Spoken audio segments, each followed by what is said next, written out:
Canım iste canım bile sana kurban yar.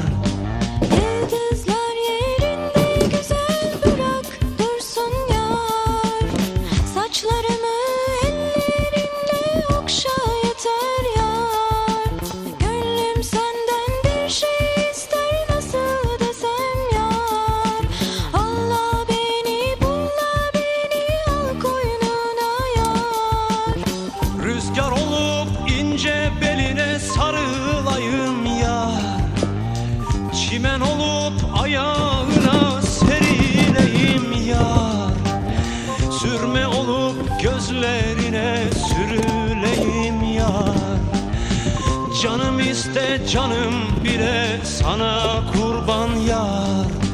Allah beni bulla beni al koynuna yar. Gözüm senden